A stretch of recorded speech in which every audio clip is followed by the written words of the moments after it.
I want to do a couple because I don't Sure. want to just be bitching at the kids. Yeah, yeah, So I yeah, want to yeah, give yeah, like some practical things to yeah. do. So like just a few things. If you're, let's say 14 and older, you can start to do these things. If you're 16 and older, you should be doing all of these things. If you're 18 and older, you should be the only Shouldn't one know who doing your these things, parents are. right? Yeah, your parent. I shouldn't have to talk to your parents Yeah, ever, yeah. right? So first thing is being responsive to texts, emails, phone calls when people are trying to communicate with you. That could be a coach, that could be your teacher, that could be your parents, that could be your siblings, that could be whoever. Your boss, be someone who answers the message because what you're going to start to figure out is your decisions and things that you do actually affect someone else's life. Mm-hmm. So if you never have the experience of having to handle your own stuff, you won't know that me not answering actually affects somebody else, their plans or whatever they're doing. So, example, our camp or our skates that we do on Sunday, if I don't know whether or not you're going to show up, that's actually a problem for me because I'm trying to fill the rosters up so that it's a good game, so that there's enough guys so that we're not bagging the guys. So if you just don't show up, that actually causes me an issue, right? If you never come and pay for the thing that you're supposed to be paying for and I have to chase you around, that actually affects my life. I have to take time out of my life to chase you around for something that you should just be responsible enough to take care of. So those are things that you'll start to learn, right? Take care of your own shit in general, right? So it could be paying for your own stuff, planning your own workouts, knowing what your schedule is, knowing what time you're supposed to be at wherever you're supposed to be. And if you're not sure, following up, making sure that everyone is on the same page with what the plan is for whatever it is you're doing. That's something you can start to do as a young person. If you need your mom and dad to call all the time, and if you're younger, I'm not saying that your parents can never talk to the coach or help schedule things because they're the ones driving you around and all that kind of stuff. That's fine. But for our 14-year-olds that are working out, I don't talk to their parents ever I know. unless it's something to do with who's paying or who's driving Yeah, or what time the thing is at. an adult issue. Yeah, if it's an adult thing, right? So those are two huge things. Like be responsive, communicate properly, communicate well, always. It's not okay to not answer texts. Like it's not okay to not answer when somebody's trying to message you. That's not something that's okay to do. And that's how you start to learn how to when it's appropriate to act like an adult, even if you're a kid. And like I said, you realize that the things that you do actually affect somebody else. It's not just about you. Like you're not the center of the universe and the world just revolves around what you're doing. There's a lot of other things that go into you being able to do the thing you want. So it's important that you're able to take care of that stuff.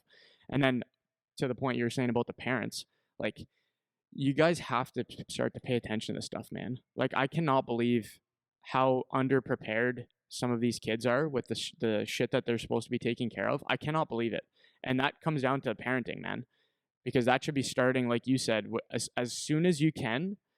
Whatever is appropriate for the kids to be able to do at their age. When they're 10 years old, they should be saying hello to the adults when you guys are talking. They shouldn't be hiding behind your leg. They should be learning how to say hi, and scale that as they get older. What is appropriate at their age that they can be doing, and they should be doing that, and make them do it. It's actually a good thing because then you get everyone talks about how entitled kids are and all this shit, and that's how you get that. That's Absolutely. exactly how you get that. It's Absolutely. like you pamper your kids, you don't make them do anything ever, and now they're 20 years old, and I can't get them to answer a freaking text of whether or not they're going to be here. I have to chase them for $30 because they're not responsible enough to come to me because they know that that's what they're supposed to do right now.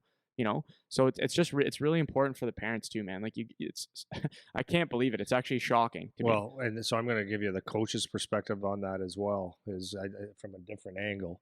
Is like I got a call the other day, and the dad, his kid's drafted.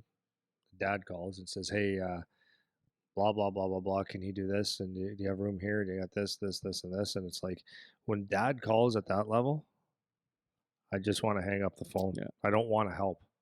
You know what I mean? I don't want to help because who wants I it? want the kid. Yeah. And then the dad tells me what they need. It's like, okay, this is you actually don't know. And this conversation is actually a better conversation with the hockey player. And he can relay that message to you, or we could do it together. But when the dad calls when a kid's 17, 16, 20, and to 20, whatever, when the dad calls to say, what do you have? Like, can you get him in? I just want to hang up and say, well, no. because at that point, if a kid can't learn how to pick up a phone and say, "Hey, Coach Andy, looking at getting an extra skate." Oh, here's how it goes. When a guy my age calls for his 18-year-old kid for ice, I don't care.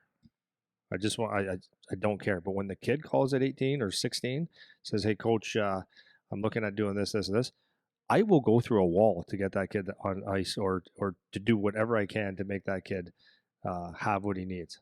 When dad does it, no, thank you, because it's not necessary. Kid can Well, make that you don't call. know if the kid wants it now. Well, Is it that's the my dad? point. Yeah, and then when the dad says, "Well, he needs this and would like this," it's like, you don't even know. I'll talk to the kid, man, and I'll have a conversation with him. Um, anyway, so when a kid goes and makes the phone calls and stops in, a couple things happen. He takes responsibility for it. Number two, he builds a better rapport with coaches, which he's going to need if he's going to move on to a different level, right? And now, when someone has the nuts to go and talk to a coach in real life, like if you can't even phone your ice trainer or your gym guy or whatever it is you're doing to say, "Hey, do I have a session at 5? I would like this," then you're probably not going to do that with a coach. You're going to get your agent to do it. That's not that helpful. Yeah. Or your dad. Now you're a pain in the ass. Yeah, and it's just it's so important, man. It's just so important. I know I get fired up when I start talking about it because it's frustrating that it isn't taken care of. And it's not about being perfect. It's like I'm not expecting to talk to a 14-year-old who acts like he's 30. Like I'm not expecting that. Baby but, steps. But baby steps. That's all, right? Little bits of progress that show that this kid is actually starting to mature and to grow up, because it's very important for your own development that you can do that. If you have, there's very, very few guys where they're like, dad is still taking care of their shit when they come out here. Very few guys that are going to be at the high levels doing that. Yeah. And some guys still do it, and it's not great.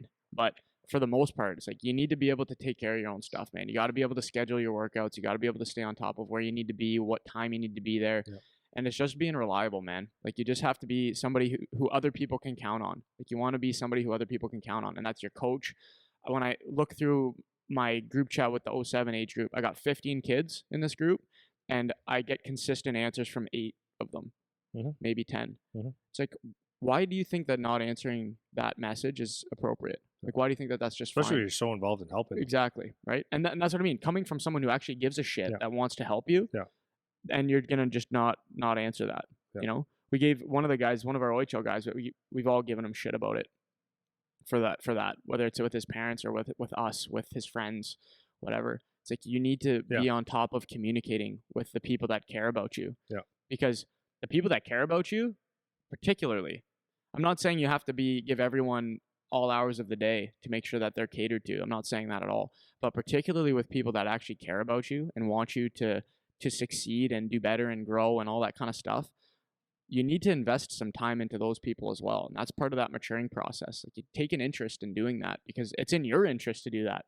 If for no other reason than just selfishness, at least do it for that reason, because it's actually better for you if you take an interest in making sure you're communicating properly with the people that care about you, and that ends up being part of that maturing process, man. And you're way up better for it. You'll be way more comfortable. You'll be way more confident and all of that. And that's how you're not going to end up being a grown-up child, because there's nothing worse than that.